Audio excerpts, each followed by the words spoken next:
प्रमुच्यते ओम सूर्य नारायण देव। तो हम तो स्टूडियो से दर्शन कर रहे हैं, लेकिन ज्योत्सना कमाल है, आप तो सुबह सुबह सूर्यदेव को अर्घ भी दे आई हैं। ये वाकई बड़ा अच्छा किया आपने।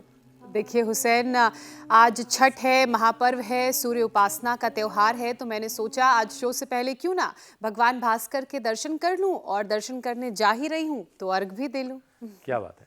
अर्घ तो आज के इस खास दिन शाम को डूबते हुए सूरज को भी दिया जाएगा, क्योंकि छठ में आस्था पवित्रता के साथ सूरज की उपासना होती है। तो सबसे पहले आप सभी को छठ की बहुत सारी शुभकामनाएं। बिल्कुल, आप सभी को छठ की बहुत बहुत शुभकामनाएं। लेकिन जो त्यौहार होते हैं, जो पर्व होते हैं, वो हमारी ज़िंदगी में बड़ी अहमियत लेकर आते हैं, क्योंकि हमें कुदरत के करीब ये ले जाते हैं और ये याद दिलाते हैं कि कैसे प्रकृति की हर चीज़ का सीधा रिश्ता हमारी सेहत से, हमारी ज़िंदगी से है।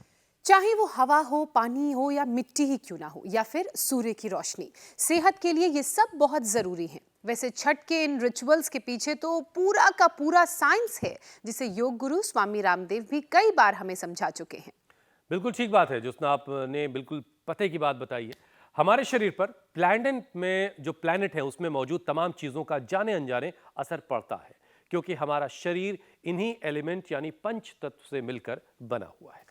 लेकिन बदलते वक्त के साथ लाइफस्टाइल बदल रहा है, लोग लगातार नेचर से दूर हो रहे हैं और नतीजा फ्री में मिलने वाली चीजें भी अब हमें मिल नहीं पा रही हैं और इसकी कमी हमारे शरीर में हो रही है।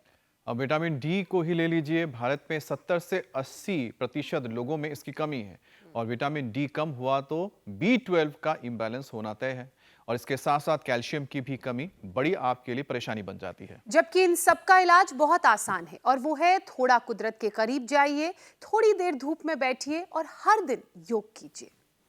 और जो हमें छठ का ये त्यौहार याद भी दिलाता है। तो चलिए आस्था के इस पर्व पर योग भी करते हैं और नेचर के और करीब रहने का संकल्प लेते हैं, प्रण करते हैं।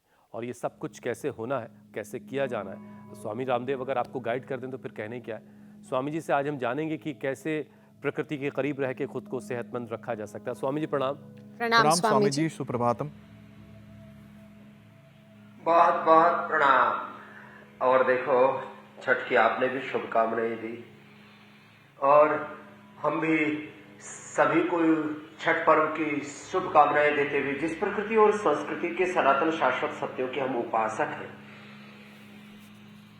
उसी का अभ्यास करते हुए आज हम प्रारंभ कर रहे हैं। बाईं ओर ईड़ा, दाईं ओर पिंगला, बाईं ओर चंद्रस्वर, दाईं ओर सूर्यस्वर, ईड़ा पिंगला और बीच में है सुषुम्ना त्रिवेणी संगम। अनुलोम विलोम प्राणायाम करने से ही 99% तक बीमारियां अच्छी हो सकती हैं।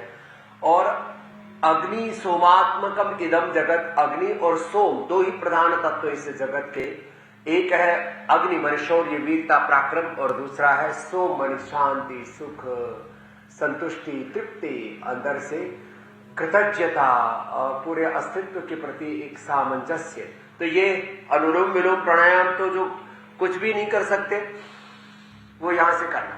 और जैसे ज्योत्सना जी ने कहा कि सूर्य उपासना, मैं भी हर दिन सूर्य को अर्घ्य देता हूं और सूर्य की तरह ही अपने जीवन में तेजस्विता को, शौर्य को, वीरता पराक्रम को जीता हूं। स्वस्ति पंथा अनुचरेम सूर्य चंद्रमसा भी। फिर कम से कम रोज ये 5 अभ्यास, एक ये इसको साधारण दंड कहते हैं, ऐसे ये रोज जो थोड़े समर्थ है पावर योगा 1, दूसरा ये 2, ऐसे ये ऐसे योग ऐसे, और फिर तीसरा जो बहुत इजी है ऐसे ये योग, और थोड़े से जो सबल है वो ऐसे खड़े होकर के योग ऐसे ये, और नहीं तो ये सर्पदंड ऐसे, और चौथा योग पीछे से पैर उठाया और कपालभाति अनुलोम विलोम पर, जैसे अरविंद जी हैं और हमारे सुरेश यादव जी कर रहे ऐसे करते हैं। आप कहीं भी हो, फिर ये ऐसे जिससे जितना बन पाए। आपको कुदरत के करीब रहना है, प्रकृति के करीब खुद को रखना है, ये आपको बहुत फायदेमंद आपके लिए है। अब देखिए स्वामी जी आज मुंबई में है, लेकिन प्रकृति के करीब हो नहीं सकते, इसलिए उन्होंने प्रतीकात्मक तौर पर पेड़ पौधे पीछे लगा लिए हैं एक तस्वीर की शक्ल में। लेकिन योग कभी नहीं छूटेगा, चाहे कहीं भी हो, दुनिया के किसी कोने में हो, दुनिया के किसी भी हिस्से में चले जाएं स्वामी जी अपने काम के सिलसिले में लोगों से मुलाकात करने, लेकिन योग जो है वो कभी भी नहीं छूटता है। 4 और 3 AM क्लब का जो फाउंडर मेंबर है स्वामी जी, वो काम लगातार जारी है। बहरहाल